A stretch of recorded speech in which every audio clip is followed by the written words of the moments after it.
Bonjour tout le monde, je suis très heureux de vous retrouver pour cette vidéo qui traite de la nouvelle lune du 5 avril 2019. J'ai observé des choses. Je me suis dit que j'étais tout le temps en train de dire à tout le monde il faut regarder les signes, rien n'arrive par hasard, etc. Cette nouvelle lune, donc elle est vendredi 5. Et au moment où moi je vous parle, eh bien, j'ai reçu quelque chose dans ma boîte. C'est pas un signe, c'est plutôt, on appelle ça plutôt un livre. Mais je me dis, c'est pas tout à fait par hasard si la veille, enfin quelques jours avant cette nouvelle lune, à peine, je reçois ceci, Déposer les armes, qui est le livre de mon ami Anaïs Teskens, qui est à Glastonbury, qui est l'auteur de ce magnifique bouquin. Donc je ne l'ai pas encore lu, évidemment, je vais le découvrir, mais je me dis que quand on ouvre sa boîte et qu'on reçoit ça, Chronique des pèlerins de la terre, déposer les armes, enfin le titre en fait, il est puissant, il est connecté. De toute façon, Anaïs est une personne connectée, ça y a aucun doute. Déposer les armes, ça veut peut-être dire quelque chose.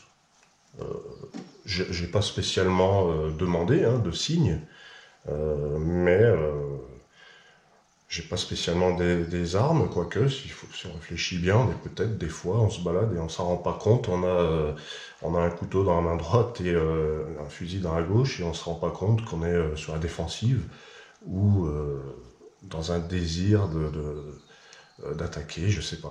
Donc c'était pas spécialement mon cas, mais quand je lis Déposer les armes, quand je lis le titre, ça me questionne. Je me dis à quel moment je suis dans cet état. Peut-être qu'en lisant le livre d'Anaïs, j'en saurai mieux, certainement. Donc revenons à nos moutons. Enfin, on s'en est pas tellement éloigné puisque on va parler de la nouvelle lune. Je vais découvrir en même temps que vous les cartes harmoniques de cette nouvelle lune pour savoir quel est son message, quelle est son énergie, qu'est-ce qu'elle va nous apporter. Alors, donc on a déjà déposé les armes, ça fait rire. Donc voilà, je découvre avec vous la première carte, qui est la salamandre. Donc la salamandre, en harmonique, c'est la restructuration. On est peut-être dans un moment encore de transition. Enfin, je dis encore parce que une transition, finalement, on est fréquemment dans des transitions. La salamandre, c'est la régénération perpétuelle. C'est quelque chose qu'on peut observer dans la nature. Mais peut-être que là, la salamandre nous dit de couper avec quelque chose du passé pour renaître. Ça fait penser au phénix un petit peu, effectivement. La deuxième carte, le palais, qui désigne donc la construction de l'abri, l'instant présent, le plan terrestre, dans ce qu'il a de plus subtil. Le palais, c'est également le foyer, la famille, ou le palais intérieur, le temple intérieur, ce qui est... c'est cet antre, ce temple, c'est notre temple intérieur, le palais, si on cherche une explication spirituelle. Au sens terrestre, oui, c'est la maison. C'est la maison, la construction, la stabilité. La troisième carte, le feu sacré. Eh ben, ça, c'est ce qu'on a tous en nous, c'est notre pouvoir personnel, mais aussi ce qu'on a dans les mains, ce qu'on peut faire de nos mains. On peut construire le monde avec nos deux mains, comme dirait Ben Harper, ce chanteur que j'aime beaucoup. J'aime bien cette chanson avec mes propres mains. With my own two hands. C'est un petit peu ça le feu sacré. C'est ce que je peux faire de mes mains. Et ensuite, nous avons le scarabée. Le scarabée qui est aussi un constructeur à sa manière. Mais vraiment à sa manière. Parce que lui, il a besoin de fouiner dans le désordre cosmique pour reconstruire quelque chose qui tient debout. Mais il y a besoin de chambouler. De mettre le coup de pied dans la fourmilière. Voilà, donc nous avons déjà ces 4 premières cartes. Traditionnellement, j'en sors une cinquième pour faire une synthèse, pour essayer de voir vers quoi le message veut nous emmener. Donc là, on a une salamandre, un palais, un feu sacré et un scarabée. Le message nous parle d'une restructuration profonde des structures, je dirais des structures familiales. Le palais, c'est la structure familiale. Donc avec la salamandre, il y a une restructuration des relations au sein du clan ou de la famille, mais aussi, pour me parler sur l'angle individuel, bah, c'est la restructuration du palais intérieur. Qu'est-ce qu'on veut construire de durable, de solide, vers quoi on va se diriger, qui soit stable, qui soit une énergie ancrée dans le terrestre, dans le présent. Comment on va revoir tout ça? Il y a une espèce de chantier, entre guillemets, une reconstruction de notre vision des structures. Voilà. Mais des structures, je dirais, les choses qui sont établies depuis des années, des siècles, les croyances peut-être, en plus, effectivement. Là, on nous dit aussi que on reprend de l'énergie avec le feu sacré. Il y a un regain d'énergie. Et puis cette nouvelle lune, je fais toujours un petit lien avec l'astrologie traditionnelle, tropicale. Le feu, eh bien, c'est le signe du bélier. La nouvelle lune se passe dans le signe du bélier. Voilà, c'est un signe de feu, c'est l'action, c'est une renaissance. On dit bélier, on aurait pratiquement pu dire phénix, hein, avec ce signe, puisqu'il entame un nouveau cycle, et puis c'est le retour du feu.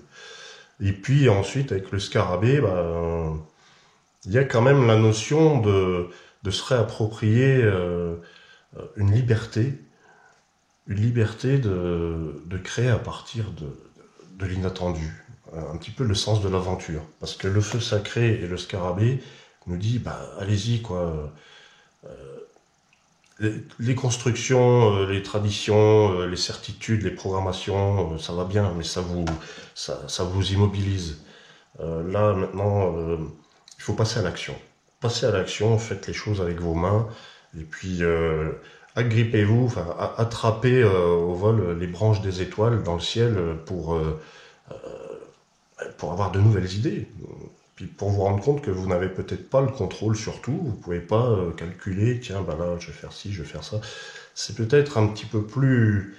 Il se passe des choses sur le plan de l'invisible avec le scarabée. Il se passe des choses qu'on contrôle pas forcément. En fait, le scarabée en harmonique, et surtout en harmonique de naissance, il désigne les révolutionnaires. Les gens qui lèvent le poing comme ça, puis qui emmènent des foules derrière eux.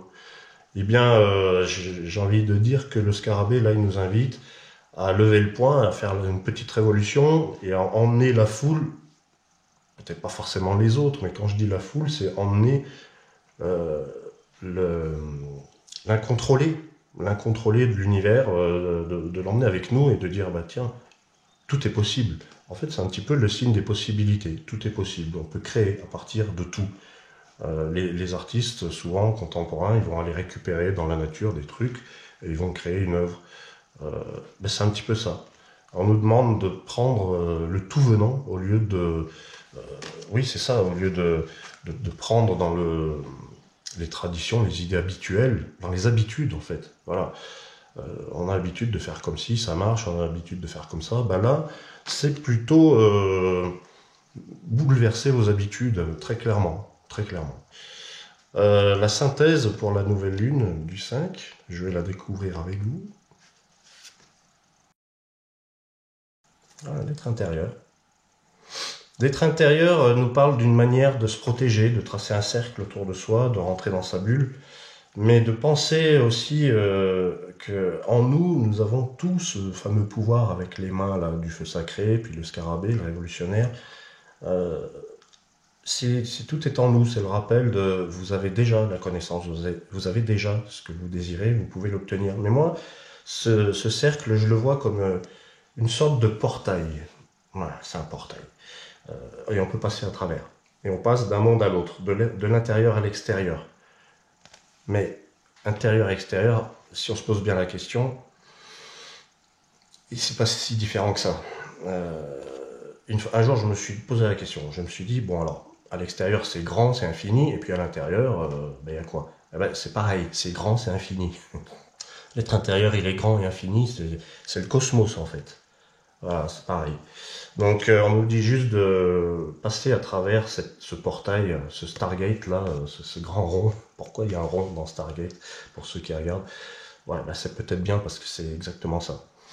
Mais c'est l'être intérieur qui voyage dans les dimensions. Donc on nous invite à toujours, je pense que c'est un peu récurrent comme message, mais ça vaut peut-être le coup de la péter. C'est de l'intérieur et du centre de soi que ça part. Ça part de soi. Voilà. Donc restructuration des structures, des habitudes, de tout ce qui concerne le foyer, la famille, l'argent, le plan matériel. Voilà, il y a une nouvelle construction qui se joue.